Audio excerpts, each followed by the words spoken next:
Hello, I'm Tracy Matisak, and I'm talking with Rajeev Peshawaria. He is someone who has made his mark by developing leaders and delivering business strategy. Rajeev has served as Chief Learning Officer for organizations like Coca-Cola and Morgan Stanley, and he also is one of the founders of the acclaimed leadership academy called Pine Street at Goldman Sachs. In the course of his work, Rajeev has focused on what he calls personal and organizational leadership energy, and he writes about that in his new book, Open Source Leadership. Rajeev, welcome to Skillsoft's Off the Shelf. Thank you. So what exactly do you mean by open source leadership? So let me start talking about open source first. So the term open source obviously comes from technology. It's open source software versus closed source software, Linux versus Windows. What we're describing the current era is the open source era, where everything is open, everything is connected, there is no such thing as privacy. Ordinary people are really empowered more than ever before because everybody has a supercomputer in their pockets. And leaders, on the other hand, are completely exposed to the extent of being naked. So that's how we call the open source era. And open source leadership, to your question, is how do you lead and manage in a time where ordinary people are really empowered and leaders are exposed and naked. And that really speaks to some of the unique challenges then that leaders are facing in the 21st century. Exactly. Yeah. You argue that the traditional model of inclusive, democratic leadership that has traditionally been embraced is not necessarily the most effective way to go. In fact, you talk about top-down autocratic leadership. Are you suggesting that that's the more effective way to go? That's right. And I know that sounds strange, but let me explain. So, the phenomena that we got very interested in was this. You go to a bookstore or any place looking for leadership literature, and you pick up anything at random, and it sings the praises of all-inclusive, democratic, I love you all kind of leadership, right? And yet, you look into real life and you look at people like Steve Jobs, Jeff Bezos, Elon Musk, to take a few business examples, or you take a look into politics, and going east, the founder and former Prime Minister of Singapore, Lee Kuan Yew, and these people were complete autocrats. And they're the ones who've rocked the history of the planet in recent times, right? So which is right? All the literature that says, I love you all, leadership is the right way to go, or it's these people? So we said, let's find out. And we asked 16,500 people in 28 countries, what do you think? And without exception, each of those 28 countries, and the sample sizes were valid and relevant in each country, came back saying, to achieve breakthrough success, you need autocratic leadership. So what does that look like, practically speaking? So basically, it boils down to what leadership is in the first place, right? So in the last century, if you showed up at work and did a great job administratively, you were called a leader, right? If you were living in Asia and somebody came up with a new idea somewhere in the US, if you were the first person to bring that new idea from the US to Asia and implement it, you were a leader, right? That's how the term best practice came about. In the 21st century, it's all about speed. It's all about innovation, because the moment a new idea comes out, it's out there everywhere, right? So now it's not about copying other people's behavior. The days of best practice are over. Secondly, today's era has, yes, exciting opportunities because of connectivity. So many things are possible that were never possible before. So very exciting how people and capital and information can move almost without friction. But there are also daunting challenges. We are 7.5 billion people on the planet today, going up to 10 billion. And who's going to feed all these people? Who's going to find water for all of these people? 6 billion out of 7.5 of us have mobile phones, but only 4.5 billion of us have access to a clean working toilet, just to give you a sense. Nobody's talking about this part of the Asian century. If you will. So what I'm trying to say is that today's era is full of exciting opportunities and daunting challenges. Just showing up to work and commanding people to do what you want them to do because you have a big title is not going to cut it. Today, leadership is about a burning desire to create a better future. Much has been said about likability, and I'm wondering, Rajeev, is it possible to reconcile being an autocratic leader with being likable? So yes and no. You know, being liked, being loved is a human condition. Most of us like being liked. Most of us like being accepted and loved. But here's the problem with leadership. If leadership is about creating a better future, you've seen a picture of tomorrow that other people haven't seen, and the moment you share that vision with people, they don't like you. Because however beautiful a picture you may be painting, people like the certainty of today better than the uncertainty of tomorrow. So the moment you say, I want to create change, you open yourself to resistance, right? You're lonely, you're unpopular, you're misunderstood. But you look at anybody that has created a better future in history, they have had to be autocratic because initially people don't understand your picture because you have seen that picture that others cannot see. So initially you are disliked, initially you are misunderstood. But you know, the flip side is also true. You look at all those people who are democratic, I love you all kind of leaders, the all-inclusive types, history doesn't remember them. They're mostly unremarkable. But the ones that history remembers and loves eventually are the people who were initially disliked because they were autocratic, but because now the world can understand what they did, history loves them. So hence I said yes and no. One of the points that you make in the book is that less supervision can actually lead to greater productivity. And I'm wondering how that squares with the idea of being an autocratic leader, yet being sort of a hands-off leader as well. Yeah, so first let's talk about autocratic, right? So we are saying, and our data is saying that in order to create change in a high-speed economy, you need to be autocratic because today, just about anybody can jump into any debate, and if you look for consensus, you're not going to find it, right? The point is how the data says you need to be autocratic, yet everybody is today empowered with a supercomputer, and they're connected on social media. Even if you want to be autocratic, people are not going to let you. So how do you be autocratic? That's the dilemma of 21st century leadership. And coming back to your earlier point about how do I balance that and leave people free, first of all, we have to earn the right to be autocratic. You have to have the reputation of being a better future builder so people will let you be autocratic, right? You got to give people freedom within the framework. Okay, here are the value systems of this organization, and you're free to do whatever you want within that. Things like that, right? Now about how do you reconcile setting people free and being autocratic? Well, whether you like it or not, the open source era is here. And 40% of the US workforce, by some estimates, is already a free agent. And free agents have a lot of freedom. An Uber driver has a lot of freedom. He decides when to drive, he decides when not to drive. Okay, he decides how much money he wants to make, and he drives that much or that little. You cannot afford to treat full-time employees with the way we used to in the last century because they demand the same kind of freedom. And the new idea here is set them free. Today, I have the ability to choose how much I want to work, how little I want to work. Whether you do anything or not in your organization, performance is going to fall on a bell curve. 20% of your people are going to be high performers who are going to produce 80% of the results. 60% are going to be in the middle and 20% at the bottom. So telling everybody you got to work hard, you got to go to the best of your ability, you got to go above and beyond is not going to work because it's going to fall that way anyway. Why not tell people, choose where you want to be and have an honest conversation.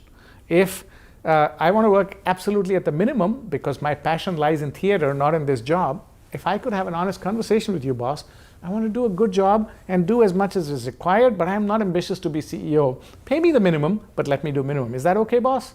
What's wrong with that conversation? Completely different paradigm than what we're used to. Absolutely.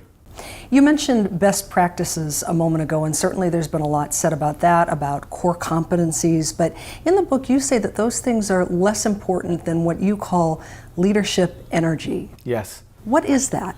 So historically, we have looked at leadership or leadership education as a set of competencies that we must teach you.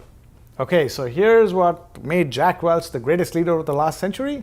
So you, GE employee, we're going to teach you the 13 competencies that made Jack Welch successful, and if you can copy those 13 competencies, you'll be as successful as Jack Welch.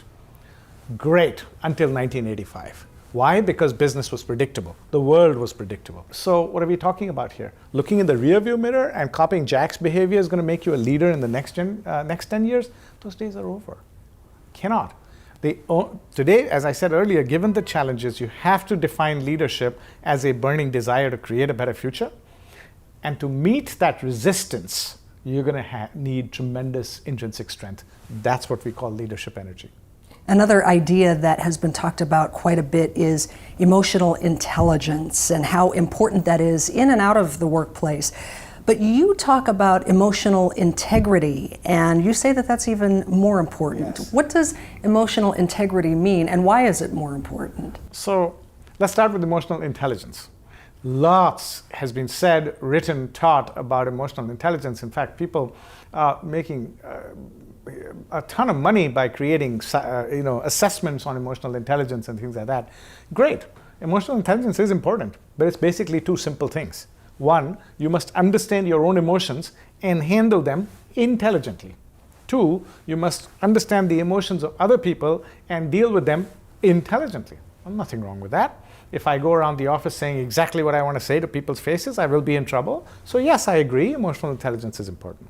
But it's not the be-all and end-all of leadership or career development as it's made out to be. What should come before emotional intelligence is the inner work. Emotional intelligence is the outer work, how I behave with the other world, but with the people in the world. Emotional integrity is my own inner work. It's the courage to look in the mirror and admit to yourself what you really want without worrying about what society thinks. I'll give you a simple example to bring out this concept of emotional integrity. We ask a question all around the world, collecting data. What's the most important thing in your life? What do you care about the most? Can you guess what is the most common and the most popular answer anywhere in the world? I would say family. Exactly, family. But it's not true for a lot of people. And yet they say it. Why? Because it's a societally correct answer to give. That's not emotional integrity. If you cannot make yourself happy, you cannot make other people happy. A lot of people for whom family is the wrong answer say family is the most important thing to me, yet they bring out their frustrations of the day on whom? On their family when they come home. And I can tell you from my own experience, once I understood that my work and what I'm trying to do in my own humble way is my number one priority, even over family, I became a better father and a better husband with that realization and that acceptance. So that's emotional integrity. So it's not operating on a false premise or Precisely. saying what you think is the accepted thing to say and then trying to adjust your life accordingly. Right. Emotional intelligence is an on-the-surface skill. Emotional integrity is deep inside. Can you give us an example of a leader that you think has a well-developed sense of emotional integrity? Well, a lot of leaders come to mind who, if you have really managed to create a better future, chances are you have a lot of emotional integrity. The person I talk about a lot is Howard Schultz of Starbucks. You know, he knew right from the beginning what he wanted, and he knew what he was and what he wasn't, and he made no bones about it. And you look at that as a commonality on most great leaders that have rocked the history of the planet. From Martin Luther King to Gandhi to present-day leaders who are making a huge difference in the lives of their people, one of the things you'll find in common is they are who they are. They don't lie to themselves. Most people, though, lie to themselves. What about goal setting, Rajeev? For individuals and for organizations, how would open source leadership have us change the way we go about goal setting? The standard procedure is you tell all your employees to write stretch goals. Go above and beyond, and you got to do it. If you don't achieve those goals, you're not going to get a good review, and if you don't get a good review, you won't get paid very well.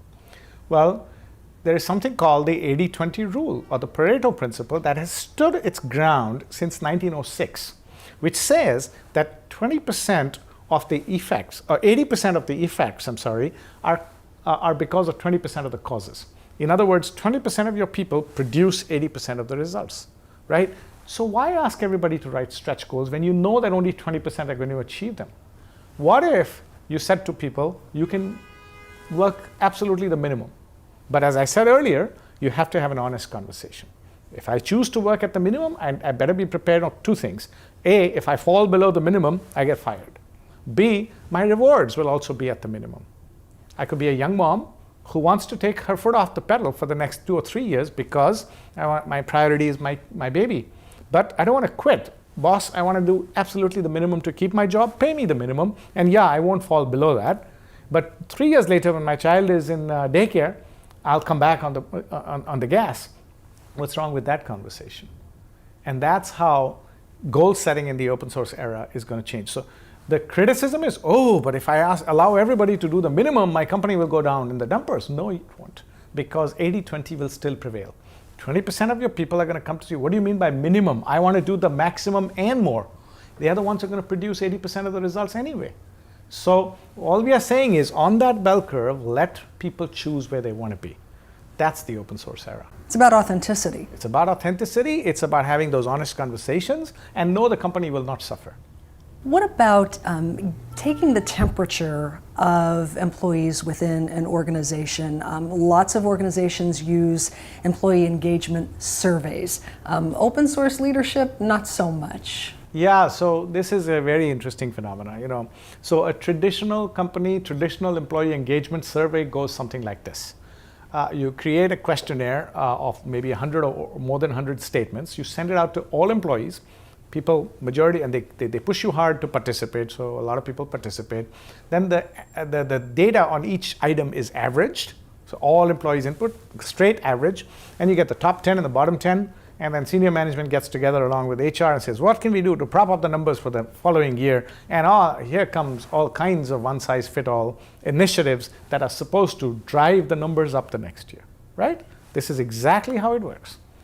Now, if you believe in the Pareto principle that 20% of your people produce 80% of the results, and believe that the remaining 80% are not bad people, just that their needs are different, what happens to the voice of your most important 20% if you average the data in an employee survey? It gets drowned under the voice of the other 80, isn't it? So if you act on such data, are you encouraging mediocrity in your company or excellence in your company? My case rests. Right? I do not understand why in all these years nobody has pointed out this basic mathematical fallacy. And to the best of my knowledge, Pareto principle or 80-20 has still not been debunked, so it still holds. And the bell curve of 20-60-20 is a derivative of the 80-20 anyway. How about succession planning? Does open source leadership have a different way of going about identifying those who will be leaders of the future? Yeah, so let's again talk about what the traditional way is first. So, and I worked in some such companies as well. So, you go through a battery of psychometric assessments, you go through assessment centers, you go through interviews, and then a committee decides in the end, with all that so-called data, whether you are a high potential or not. And then companies take pride in, we have a very strong hypo pool, if you will. And then these so-called hypos are given all kinds of training, they're sent to business schools, they're given mentoring and coaching, and they're given stretch assignments and what have you, with the hope that 3 to 5 years from now, these so-called high potentials are going to be future leaders of the company, right? GE, back in the 80s, gave us something called the 9-box grid, where you plot your entire population of employees, performance on one side, potential on one side, and 9 boxes, and the people on the top right-hand corner are your future high potential leaders. Again, it worked beautifully up until the 80s because business was very predictable. What's the guarantee that these people that you're anointing today as your tomorrow's leaders are going to stay with you in the next 5 years? What's the guarantee that the skills you're teaching them through traditional methods are going to be valid 5 years from now in a high-speed economy, right? Is this a lottery system or what? So I'm asked, oh, you're a hypo, you're going to go to this leadership acceleration program. You'll be very thankful that you've been invited. As part of this 6-week program, you're going to work on a project over and above your day job, which is going to be great. And then you're going to get a chance, if your project is selected, you're going to get a chance to present it to senior management and to the board. I'm already working 20 hours a day. That's why you put me in the hypo pool. You think I have time for more made-up work? So I'm not happy. The guys who are not in the program, which is the majority of the people, say, I don't have a future in this company because I wasn't selected as a hypo. So they're not happy. So what are we talking about here? That's traditional succession planning for you. In open source leadership, what we say is abolish all of that. There's a whole machinery within HR that does nothing but create a spreadsheet that goes to the board once a year, talking about, what are the key positions, who are the key people that we are grooming, et cetera, et cetera, et cetera. Abolish all of that. Instead, what if the CEO said every year, when everybody comes back from vacation, Happy New Year, people. Here's an idea. I'm launching the CEO's Challenge, whereby anybody in the company that has any idea to add value to the company in any which way you think, reduce cost, increase revenue, increase productivity, whatever it might be, form a team, submit your idea, headline by a certain date, submit the project plan by a certain date. We will evaluate all the projects, and the top 10 projects will be presented to the board. Now, nobody will be tapped on the shoulder for participating in this program, and nobody will be disallowed either. It's totally open. So no more hypos, but anybody can participate. Guess what? The people who raise their hand every year and say, I want to participate, here's my idea, and they come up with those good ideas year after year after year, aren't they your future leaders?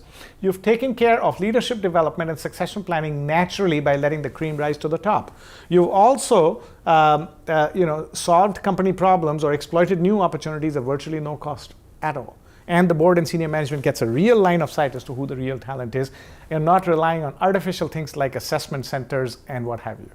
So rather than going through the process of elimination, you're allowing these future leaders to self-identify. Absolutely. In a sense. Absolutely. Because you can't inject in energy in me. If I have leadership energy and I want to show you, I'm going to raise my hand. So lots of millennials entering the workforce now. How should leaders think about dealing with them differently than they have in the past? They shouldn't. That's the short answer. I love it when a bunch of older people get in a room and complain about millennials. I just love it. So this is what you've heard many times.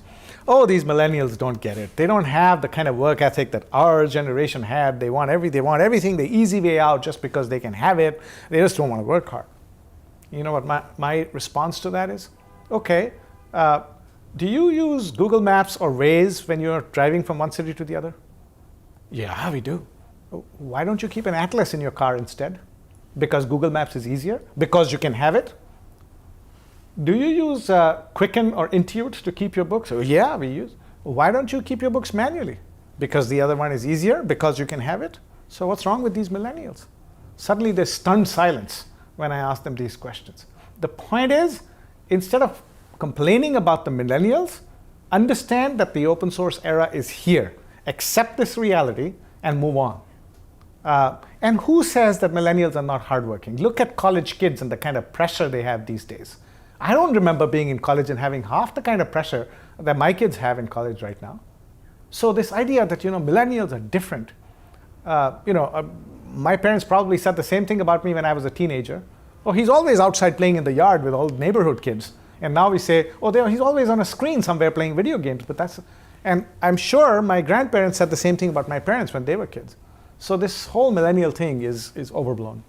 I want to shift gears a little bit and talk about big data. How do you believe that leaders can leverage big data, the Internet of Things, to maintain success going forward? That's a huge question. And there is no one single answer. All I will say is, whether it's big data, whether it's Internet of Things, whether it's digital, keep your eyes and ears open. Ask the question, what are the core competencies of our company, and how is our company successful today, and how long is that success going to last? What's coming or might come that will completely obliterate the need for our products and our services?